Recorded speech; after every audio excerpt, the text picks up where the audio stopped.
Iraq has declared 3 days of mourning in honor of the late Hezbollah leader. The country's prime minister said Israel has crossed all red lines. Osama bin Javaid reports from Baghdad.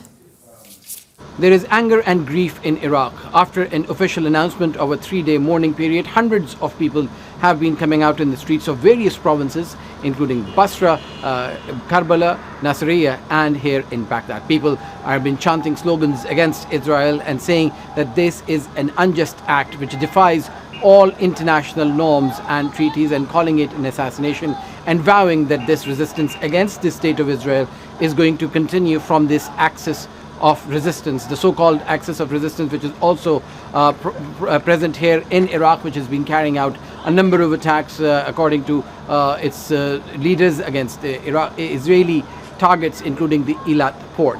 We've also heard statements from everyone across the political and security spectrum here in Iraq condemning this attack. We've heard from the Prime Minister, whose statement says that this country now stands as always with the people of Lebanon and Palestine on the basis of humanitarian and moral principles. And he, in a statement, he says that this is a reckless desire by Israel to expand the conflict at the expense of all of the peoples of the region and their security and stability. We've also heard from Ayatollah Ali al-Sistani, the Grand Ayatollah of Iraq, who's condemned the killing, who's mourned and prayed for the souls of those who've been killed, and also remembered Hassan Nasrallah, and not just somebody who's been crucial to the Palestinian resistance, but also a very important role that he played, and his Hezbollah party played in Iraq against the rise and fall of ISIL here.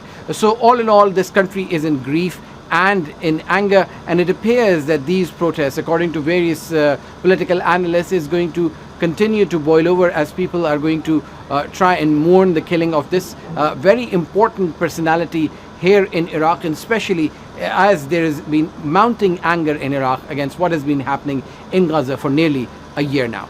Osama bin Javaid, Al Jazeera, Baghdad. Make sure to subscribe to our channel to get the latest news from Al Jazeera.